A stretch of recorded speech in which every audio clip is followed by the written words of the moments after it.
Everyone, welcome back to my channel Puja's lifestyle. I hope তোমরা সবাই খুব ভালো আছো। আমিও কিন্তু বেশ আছি। তো আজকে ব্লগটা শুরু করলাম আমি আমার ঠাকুর ঘর থেকে। আর এই ব্লগটা কিন্তু অনেকগুলো দিন আগেরই, একটু এডিটিংয়ের প্রবলেমে তোমার সাথে একটু পরেই শেয়ার করছি। তো যাই হোক, দেখো আমি কিন্তু আজকে সকাল সকাল চলেছিলাম ঠাকুর ঘরে, কারণ আজ হচ্ছে শ্রাবণ মাসের শেষ সোমবার। তো প্রথম সোমবারটা করেছিলাম আর শেষ সোমবারটা করারও খুব ইচ্ছে ছিল, তবে ভাবতে পারিনি যে এই সোমবারটা করতে পারবো বলে, কারণ আমার কিছু পার্সোনাল প্রবলেম ছিল, তাই ভেবেছিলাম হয়তো লাস্টের সোমবারটা আর আমার করা হবে না। তবে দেখো, ভগবান চেয়েছিল বলেই কিন্তু আমি শেষ সোমবারটাও করতে পারলাম। 4টে সোমবার করারই খুব ইচ্ছা ছিল, তবে মাঝে একটা করতে পারিনি। আর এই সোমবারটাও যে করতে পারবো সেটাও কিন্তু ভাবতে পারিনি। ওই যে ভগবান চেয়েছিল, আর আমার মনে তো প্রচুর ইচ্ছা ছিল এই সোমবারটা করা, তাই কিন্তু করতে পারলাম। আর আজকে মা গঙ্গায় যাবে, আমার আর যাওয়া হবে না, কারণ মামারও ঠান্ডা লেগেছে আর সাথে আমারও, তার জন্য আর এবার আর গঙ্গায় গিয়ে পুজো দেওয়া হবে না। তো দেখো, আজকে না সেই সকাল 9টা থেকে আমাদের এখানে কারেন্ট নিয়ে খুব জ্বালাচ্ছে, তার মধ্যে যা বীভৎস গরম। তাই দেখো, মামামকে খালি গায়ে করে নিয়ে আমার কোলে বসিয়ে ওকে নিয়ে পুজোটা দিলাম, কারণ ও একদম থাকছিল না, দুষ্টুমি করছিল। তাই দেখো, আমি পুজো দিচ্ছি বলে আমার কোলে কিন্তু চুপ করে বসে পুজোটাও দেখলো।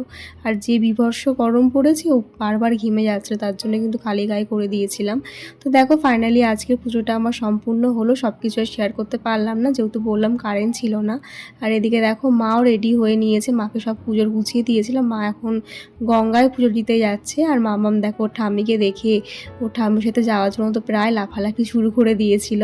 তো যেহেতু মা এখন গঙ্গায় যাচ্ছে আর বাইরে সে প্রচণ্ড রোদের তাপ, তো মাকে বললাম সাবধানে যেও আর আমার হয়ে একটু পুজো দিয়ে দিও, যেহেতু আমি যেতে পারছি না, পরের বার যাবো ভেবেছি। মানে ইচ্ছা আছে, প্রতিবারই যাই, শুধু গেলবার যেতে পারিনি আর এই বছর যেতে পারছি না। তো দেখো, মা ফাইনালি এখন চলে যাচ্ছে গঙ্গায় পুজো দেওয়ার জন্য। মা আসলে তারপরে আমি আর মা মিলে সাবু খাবো, আর সেই সন্ধ্যেবেলায় আতপ চালের ভাত খাবো, যেটা আমরা খেয়ে থাকি। তোমরা কারা কারা শ্রাবণ মাসে সোমবার কীভাবে পালন করো অবশ্যই কিন্তু কমেন্টে জানাতে কেউ ভুলো না। তো যাই হোক, চলো মা চলে যাক, তারপরে আবার দেখা হচ্ছে। তো দেখতেই তো পেলে মা চলে গেল, আর তারপরে মামামকে খাইয়ে স্নান করিয়ে ঘুম পাড়ালাম। আর সকাল থেকে না আজকে কারেন্ট ছিল না, সেই সকাল 9টায় কারেন্ট গেছে আর এসেছে সেই 12:30টার সময়। তো এখন মা গেছে, কখন আসে দেখি। মা গেছে গঙ্গায় পুজো দিতে। তো আজকে তো শ্রাবণ মাসের শেষ সোমবার। আমার তো ঠিক ছিল না যে আজকে করবো বলে, ভেবেছিলাম হয়তো আজকে সোমবারটা করতে পারবো না, তো কিছু পার্সোনাল কারণে। তবে দেখো, ভগবান যদি চায়, বাবা যদি চায়, তো সবটাই পসিবল হয়। তো দেখো, বাবা চেয়েছিল বলেই পসিবল হয়েছে, তার জন্য দেখো সকাল সকাল পুজো কমপ্লিট হয়ে গেছে। এখনও কিছু খাইনি, মা আসবে তারপরে একসাথে সাবু মাখবো, সাবু ভেজানো আছে। আর তারপরে হচ্ছে সন্ধ্যের দিকে ওই আতপ চালের ভাত খাওয়া হবে।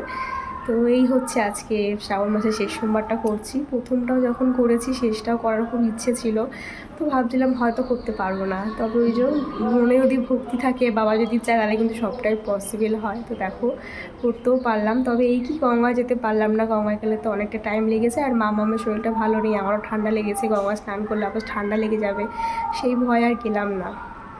তো যাই হোক, দেখা যাক মা কখন আসে, তারপর আবার তোমাদের সাথে সবটা শেয়ার করবো।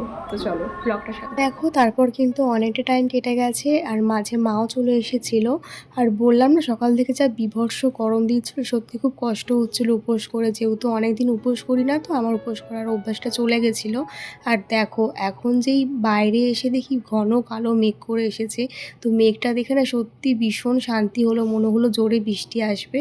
আর বলতে না বলতেই দেখি বাইরে কিন্তু ঝমঝম করে বৃষ্টি চলে এসেছে, যেন দেখে মনে হলো স্বয়ং মহাদেব আমাদেরকে দুহাত ভরে আশীর্বাদ করছে।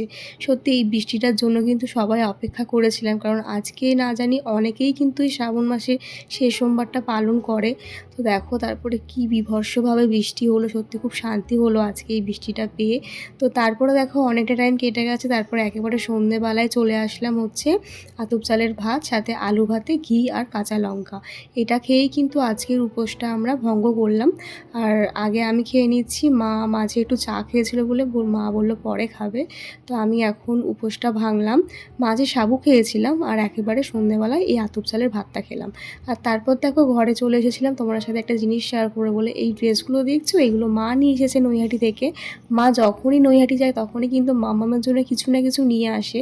তো ঠিক তেমনটা এবারও অনধা হয়নি, এবারও কিন্তু ড্রেসগুলো নিয়ে এসেছে। তোমার সাথে দেখাচ্ছি বলে দেখো, দেখো মাম্মাম টান দিয়ে নিয়ে গেল, মানে ওর ঠাম্মির ড্রেস ও কাউকে দেবে না, এরকম একটা ব্যাপার। আমি যেই নিয়েছি আমার থেকে কেড়ে নিল।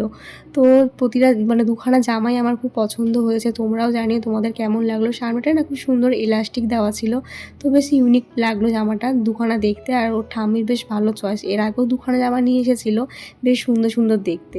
তো যাই হোক দেখো, আমি ওকে কতবার করে বলছি মাম্মাম আমাকে দাও, আমি একটু পরি, কিছুতে দেবে না, আমার থেকে কেড়ে নেবে, যে ওর জামা ওর ঠাম্মি এনে দিয়েছে, ও কাউকে দেবে না। তো দেখতে পাচ্ছ কতটাই না দুষ্টু হয়েছে।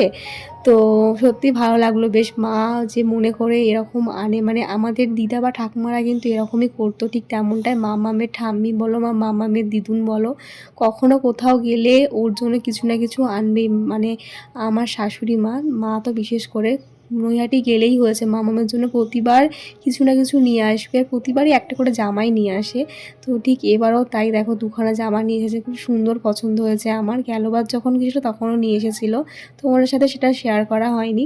তো যাই হোক চলো, আবার পরে দেখা হচ্ছে। এইভাবে আজকে সন্ধ্যাটা আমরা কাটালাম দু মা মেয়ে মিলে। দেখো একেবারে চলে আসলাম ওপরে, মাঝে আর কোনো ব্লগ শ্যুট করা হয়নি।